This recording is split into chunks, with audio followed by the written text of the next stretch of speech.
Hello, welcome to IWCTV Now, with me, Jack Print. On today's referendum special, we will be discussing the issues regarding the voting age in the UK, discussing whether the voting age should be lowered to 16. Later on the show, we will be also looking at the EU referendum and hearing the view from our main political parties on the island. But first, here's a short report on the subject of the voting age. A topic of recent debate has been whether or not to lower the legal voting age to include 16 and 17-year-olds. There is an argument that 16-year-olds are going to be most affected by the vote, so they should have a say in the matter. During the Scottish independence referendum in 2014, 16-year-olds were given the opportunity to vote. 75% of 16 and 17-year-olds voted, which was a significantly higher turnout than any other age group. According to the British election study, the number of young people voting in the general elections has been steadily growing. 38% turned out for the 2005 general election, increasing to 52% in 2010, though these figures did lower in 2015 when only 44% of 18 to 24-year-olds voted. Less than 50 years ago, the legal voting age was lowered from 21 to 18, at the time a controversial decision which is now considered a normality. Now that the notion of under 18 voting is being seriously discussed in Britain, the ever-present question is, could this become the new normal? And if so, are 16 and 17-year-olds educated enough to make an informed decision when it comes to voting? I think that if it's from a lower age that they're being educated, then teenagers will be more likely to have a wider view on what political parties they'd want to vote for. Well, I think if they knew that that was going to happen at 16, then they would be more likely to get, even if they didn't take the option at 16, by the time they're 18, they're starting to think about it, aren't they? I am now joined in the studio by Andrew Turner, who is the current Conservative MP for the Isle of Wight, Stuart Blackmore from the Labour Party, Vic Slowthorne from the Green Party. Thank you all for coming. Thank you. So first question, what are your opinions and feelings on the voting age? Do you think it should be lowered so people under 18 can vote, as in the case of the Scottish referendum last year, or should it stay as it is? We'll start with you, Andrew. Well, I don't think it should be changed, but more important, it shouldn't be changed for a particular event such as this referendum. It would be a good thing if we looked at it apart from specific elections. It's not so good to put it as one which would encourage people, for instance, for the referendum. Is there anything you'd like to add to that, Vix? I think it's like with the Scottish referendum, that is actually an impetus for us to start changing the law. I mean, there are many other countries where 16-year-olds can vote, Norway, Brazil, Austria, Isle of Man, Jersey, Guernsey. You know, this is actually something which is a growing movement, and Britain is the foundation of world democracy, and we should be leading the way in that. Well, as with other things, I disagree fundamentally with Andrew in this issue, because I believe that, especially in the European referendum, that it's people like the students of this college who are 16-year-olds and above who this decision is going to affect pretty quickly. And therefore they should have a right to have a say in what's going to affect them down the line. If you're 16 or 18, by the time the negotiations are over in probably 2 years' time, you're going to be 18 years old, and then things are going to have a fundamental effect on jobs, on the economy and employment as far as 16 to 18 years. So I think, differing from Andrew in this, especially over the, generally accepted it should be 16 and above, but especially I would like to see, I don't think it will happen because I don't think the government will introduce it in time, but I think really that 16-year-olds have a vested interest in this European election, and therefore they should have a vote. So do you think lowering the voting age would encourage more people affected? Would they be more likely to vote? Sure, like Vic's just said, I think the lowering of the age in Scotland at the last election was fundamental to the result of the election. Not quite so much as the SNP had said, because not quite so many voted SNP in the analysis after the election of voting patterns as they said would do before. But I know I'm Scottish, as you probably noticed by my accent, and most of my family still live in Scotland. And I was absolutely surprised in my visits to Scotland how many people had changed their mind on this issue, and how many people after the voting age had been reduced in Scotland were in complete agreement with it. People who disagree with it now think it's a good thing. Is there anything you'd like to add? Well, I can understand people seeing this had such an effect in Scotland, but the problem was the same in Scotland, that they suddenly got the view, oh, we have this referendum in this case to become independent. How can we make it more likely, although it didn't turn out to be like this, that the people who they most could get to vote for in favour of leaving could vote? What is really wanted is for the question to be put in front of people without these different types of referendums and so on. In their case, look at the referendum. Look at the referendum or the election as a good thing which should be done, or not a good thing, therefore we shouldn't do it. It's got to be something which is done separately from which election it is. That's a rather cynical approach, though, isn't it? I mean, well, it's true. To think that we would only want people to vote at the age of 16 because we wanted them to vote a particular way. That's As true. you said, in Scotland, they didn't necessarily vote that particular way. I think that if you ask 16 to 18-year-olds about Europe, they may not vote how you particularly thought, but the important thing is that they do get a voice to vote on that.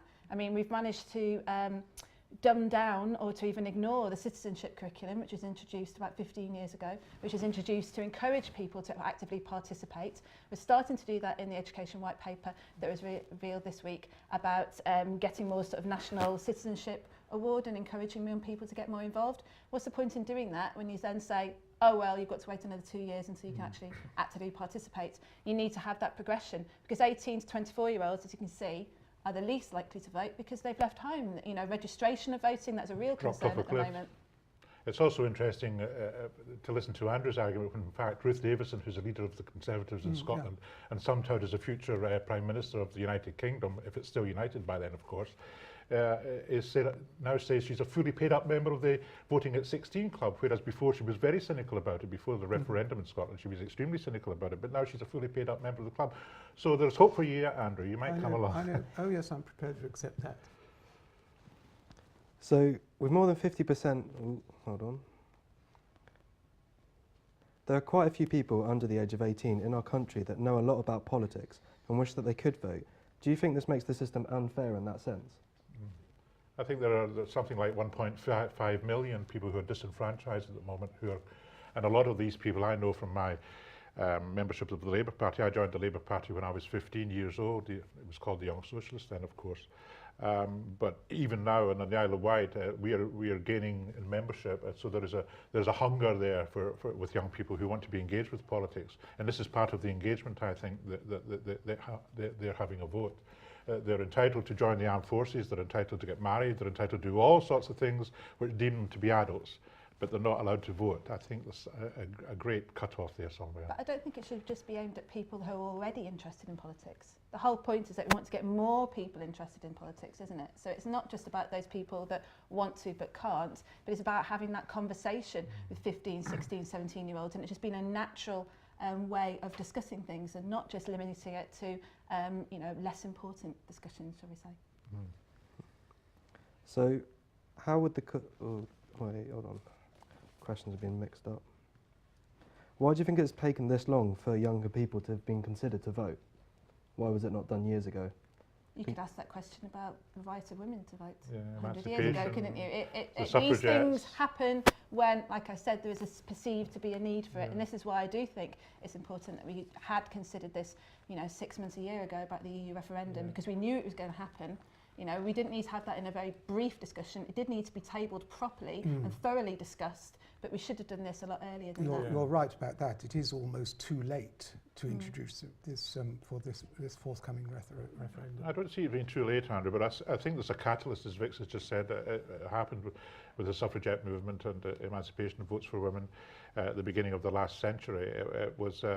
There was a great movement came out of the ground, and the government of the day had to accept that this was something that could not be stopped. It was a natural phenomenon that was going to happen one way or another. This is going to be the same thing. It's going to be. I agree with Andrew. I don't agree with the time frame. I think the government wanted it to happen. It could happen, but I don't think the cynic inside me says it won't happen because the government doesn't want it to happen in time for the European referendum. But I think it'll come, and certainly if there was a Labour government, it would come.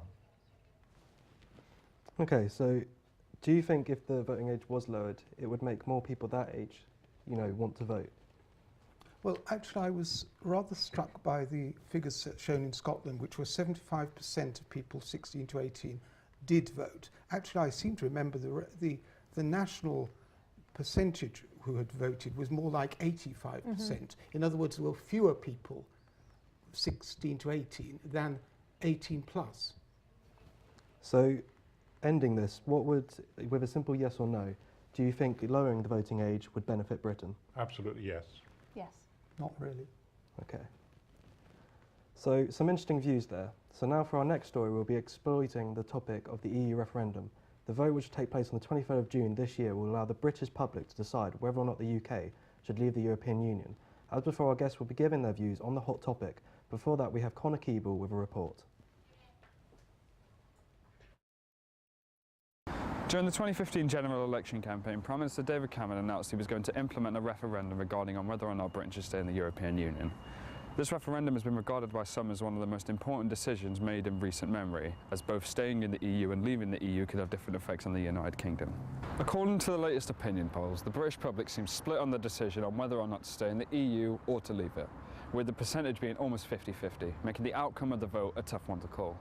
But with so many differing opinions on the subject circulating, how can the British public be sure on what exactly they are voting for? Is there a lack of cohesive information available, or does there more need to be done to inform voters?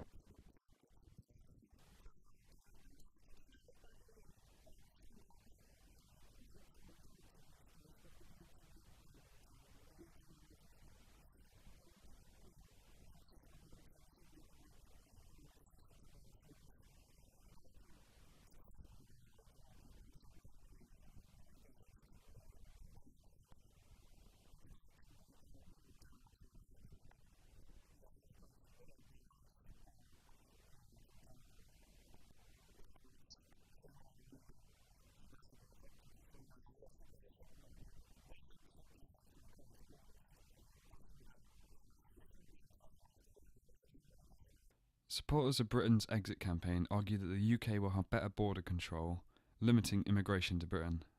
The UK will also have greater control over which laws are passed, as they won't have to go through EU regulations. These people also say that Britain is paying too much into the EU with little return, with the UK government paying a total of £13 billion in 2015. However, people who are backing the In campaign say that the UK gains a massive economic boost from being a member of the European Union. Trade with EU countries is much easier, and relationships between these countries is better. Immigrants who arrive in Britain are young and willing to work, which benefits economic growth.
The EU referendum will continue to dominate news headlines and divide opinions until the 23rd of June.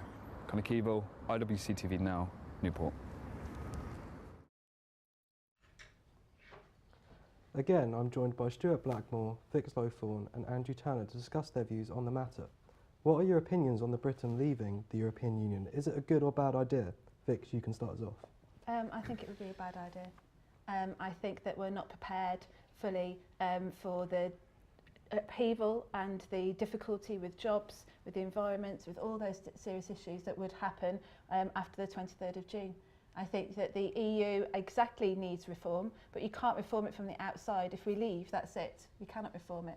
We have to try and make our own way, which is incredibly damaging and incredibly unstable, which is what we need, is stability in our economy and for our government.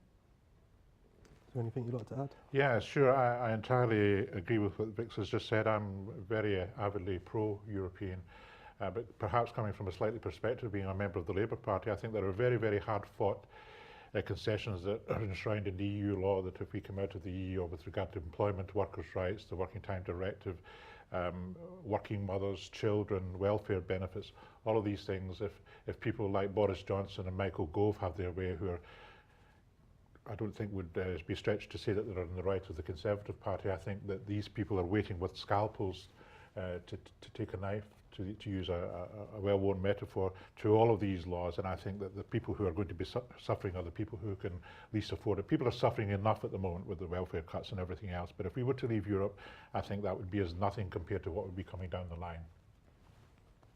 I think the first thing to remember is this is not something which is loved by the right and not by the left.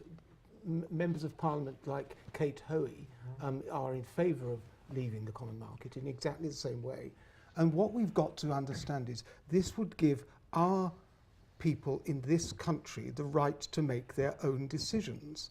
It doesn't matter whether they want more immigration or less immigration. That should be made in this country rather than in Germany, Denmark, all over Europe. It's a very important issue as far as we are concerned, because we have the right to make our own decisions. But it takes away our ability to trade freely within Europe. You know, with having that, which would be an obvious bonus, being able to directly make our decisions. We can make our decisions. No, we can't. It's just that we have to work within across the borders because we're in this common market. Yes, but the trouble is the common market doesn't give us any control at all in the people from Europe, i.e. the EU, who want to come to this country. They can do so. We cannot stop it. Only the people outside of Europe, such as Indians and Pakistanis, we can prevent them coming, but we can't prevent people from the rest of Europe coming to our country. But we have now, the second thing is how we're going to be a great deal better off because we get most people sending the things they buy, and we want to continue to that. And of course the Germans wouldn't be saying, no, you're not to buy a Mercedes. Yes, but we wouldn't necessarily have those things with tariff-free, would we? I mean, you're correct about there are over 3 million people living in the UK that come from the non-EU countries, you know, ex-Commonwealth, India, Pakistan and so on. There are 2 million people from the EU. It's not like we're overrun by people from the EU in here. We have more people from outside the EU that are here. We have more people, British people, expats that are living in Spain and living in the EU, working in Eastern Europe. You know, it's a two-way street. We have benefits that come to us that we would lose out on if we left in June. Absolutely, and the thing about immigration is a bit of a red herring, with all due respect, Andrew. Germany has taken 1 million people over the past year. 1 million people, when you think about it.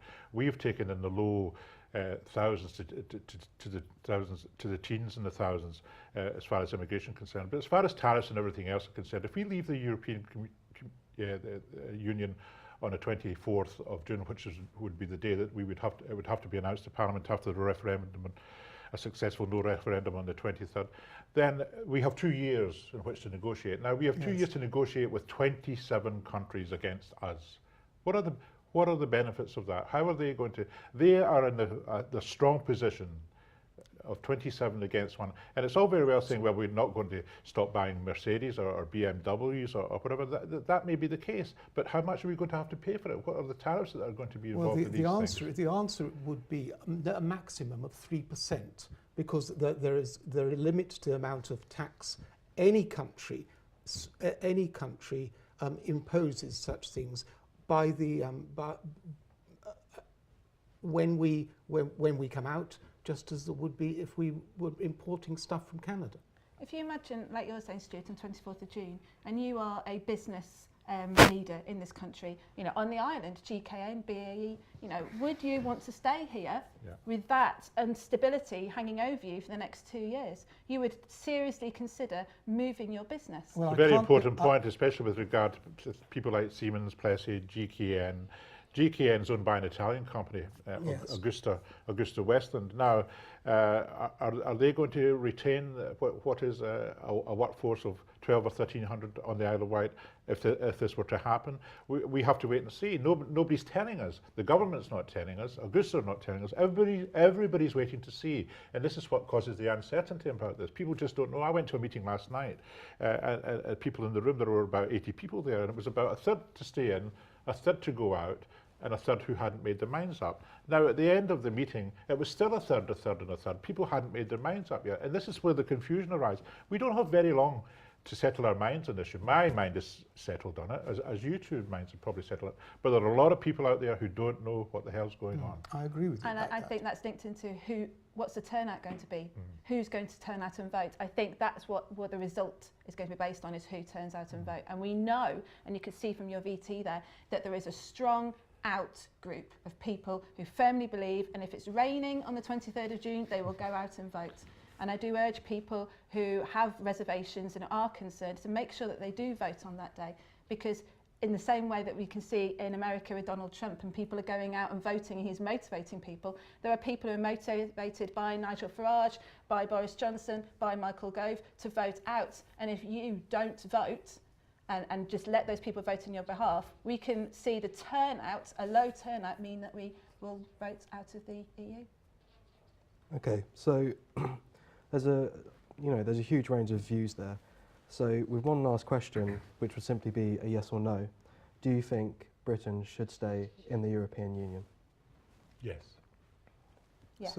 Certainly not. Okay. So opinion amongst our guests is obviously divided, as it is throughout the country. I guess it's down to us all to consider the arguments that are cast on our vote accordingly on the 23rd of June. But I'd like to thank all our guests for taking the time to come and share their views. So thank you, Andrew, Stuart and Vix. Pleasure. Thank you very much. Next week we will be going to discussing the issues of fracking and how it could affect island life. But for now it's goodbye for my guests and goodbye for me. Goodbye.